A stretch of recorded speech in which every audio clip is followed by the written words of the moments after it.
Hello students, good evening to all.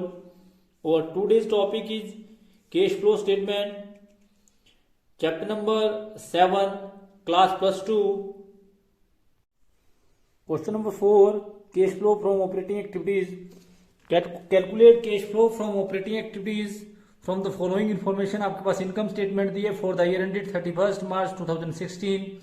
आपको particulars दिए हैं, सेल्स दिए हैं. सेल्स में से आप लेस करते हैं कॉस्ट ऑफ गुड्स सोल्ड, आपके पास जीपी आता है. लेस दिया आपके पास office expenses, selling and distribution expenses, depreciation, preliminary expenses, goodwill written off, income tax paid. और आपके पास करंट एसेट और करंट लायबिलिटी की आइटम दी है 2016 और 2015 में.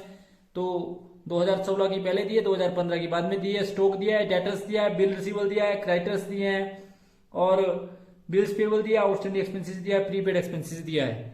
You have to prepare cash flow from operating activities when information are not given. It is very much clear that is your choice कि you will prepare on the basis of direct method और indirect method. ये आपके ऊपर depend करता है कि आप कौन से मेथड से कर सकते हैं. तो आप किसी भी मेथड से इसको कर सकते हैं. तो क्वेश्चन करते हैं जिससे आपको और अधिक क्लियर होगा. Question number 4. क्वेश्चन नंबर 4 सबसे पहले हम करेंगे cash flow from operating activities. First column particular amount in rupees और अमाउंट इन रुपीज. तो सबसे पहले हमारे पास जो है नेट प्रॉफिट दिया है. हम सबसे पहले लिखेंगे net profit as per their income statement. जो नेट प्रॉफिट दिया है सबसे पहले हम उसको लिखेंगे. तो नेट प्रॉफिट आपके पास दिया है 2,15,000. 2,15,000 आपके पास नेट प्रॉफिट दिया है. ऐड करेंगे इसमें प्रोविजन फॉर टैक्सेशन. अब आप इसमें ऐड करेंगे प्रोविजन फॉर टैक्सेशन. इसमें जो ऐड किया जाएगा वो किया जाएगा ऐड प्रोविजन फॉर टैक्सेशन. तो प्रोविजन फॉर टैक्सेशन आपके पास दिया है 35,000. 35,000 जब आप प्रोविजन फॉर टैक्सेशन ऐड करेंगे तो हमारे पास वैल्यू आएगी 2,50,000. 2,50,000 जो है हमारे पास वैल्यू आएगी. ये हमारे पास है net profit before tax and extra ordinary item. क्या हम लिखेंगे, ये जो हमारे पास आया इसको लिखेंगे आप net profit before tax and extra ordinary item. Extra ordinary item. तो जो ये आपके पास आया वो आया जी आपके पास 2,50,000. इसमें ऐड करेंगे, यहां करेंगे आप एडजस्टमेंट फॉर जिसमें सबसे पहले आप लेंगे ऐड डेप्रिसिएशन.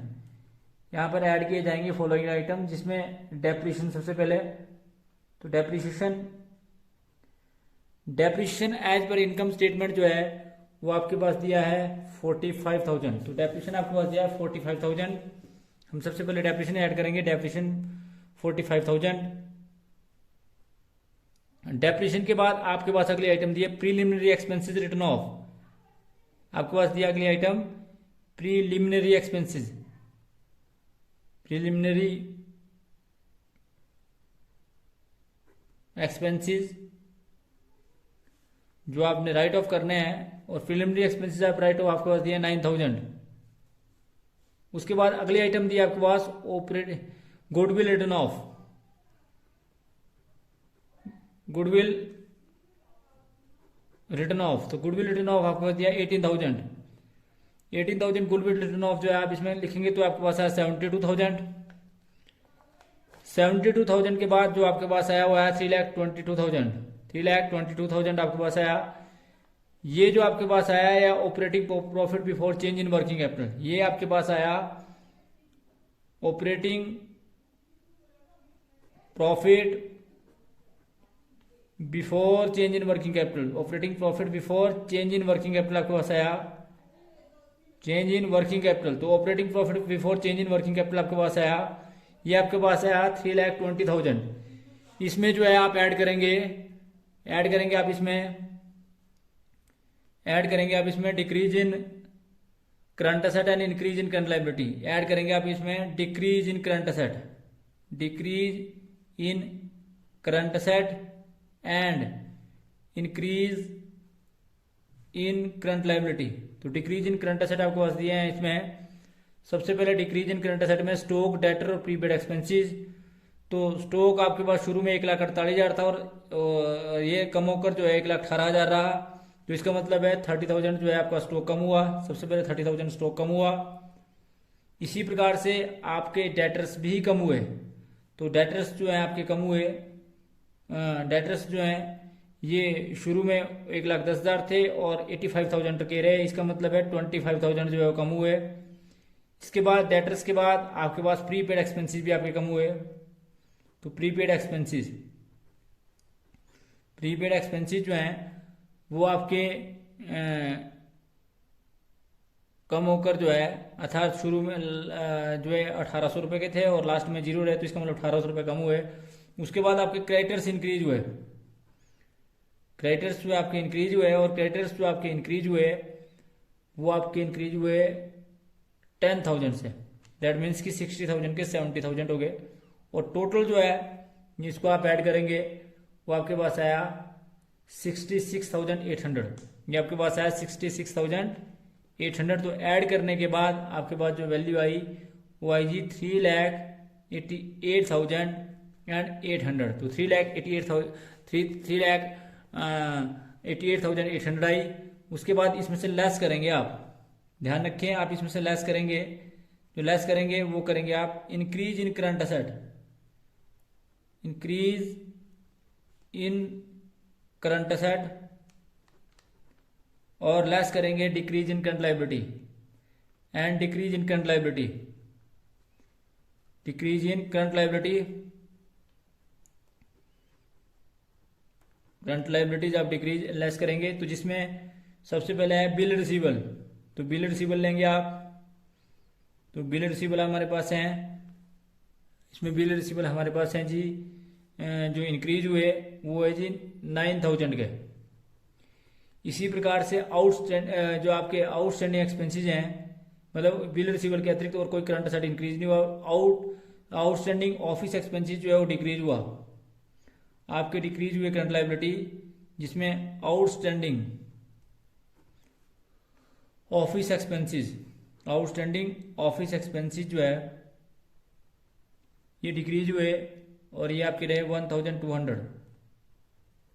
उसके बाद अगर बात करें आउटस्टैंडिंग बिल्स पेबल, उसके बाद जो आपके बिल्स पेबल भी कम हुए। तो बिल्स पेबल जो है वो कम होकर जो है वो 2,000 हुए।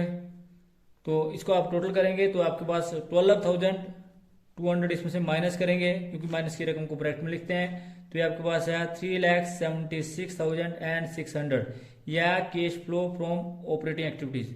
मतलब ये आपका कैश जनरेटेड फ्रॉम ऑपरेशन या cash flow from operating activities before paying tax, operating activities. तो ये आपके पास है 3,76,000। इसमें से लेस करेंगे इनकम टैक्स, लेस करेंगे आप इसमें से इनकम टैक्स पेड। जो एक बार आपने मेड किया था वो आपने पेड भी करना है अंत में, और वो आपके पास आया 35,000। और इसको आप माइनस करेंगे। तो जब आपने इसको माइनस किया तो आपके पास आया cash flow from operating activities. और cash flow from operating activities आपके पास आया 3,41,600। तो ये आपके पास आया आंसर इसका कि नेट कैश, इसको आप net cash flow from operating activities बोलते हैं। तो ये था जी आपका क्वेश्चन नंबर 4 कि किस प्रकार से net cash flow from operating activities आप निकालेंगे। तो इस क्वेश्चन के अंदर आपने देखा भी net cash flow from operating activities जो है वो किस प्रकार से उसकी वैल्यू को फाइंड आउट किया गया। तो आपने बड़े ध्यान से समझना है कि net cash flow from operating activities का जो ये क्वेश्चन था, क्वेश्चन नंबर 4, जिसको मैंने आपको बड़ा डिटेल में बताया भी किस प्रकार से इसको निकालते हैं। इस बात का ध्यान रखें आप कि जब भी कभी आप नेट प्रॉफिट जो ये प्रोविजन फॉर टैक्सेशन है, एक बार हमने ऐड किया क्योंकि हमने प्रॉफिट बिफोर टैक्स निकालना था, एक बार हमने मैड करते हैं और एक बार इसको पेड करते हैं, इसलिए आप इसकी डबल एंट्री करते हैं। ये आपका मेड है, प्रोविजन फॉर टैक्सेशन मेड, और ये जो आता है आपका ये पेड है, इसको आप पेड करते हैं। तो इस प्रकार से इसको आप एक बार ऐड करते हैं और एक बार लेस करते हैं। तो इस बात का भी ध्यान रखें। कई बार आप ये सोचते हैं भी ये टैक्स में हमने ऐड कौन सा किया और मेड कौन सा किया, यदि ये सिंगल एंट्री दी होती है तो एक बार इसको मेड करना और एक बार इसको पेड करना, और इस प्रकार से इसकी लेखा पुस्तकों में एंट्री दिखाई जाएगी। तो ये था जी हमारा question number 4। Thanks for watching the video. Please like, comment and subscribe my channel and press bell icon for next notification. Thank you.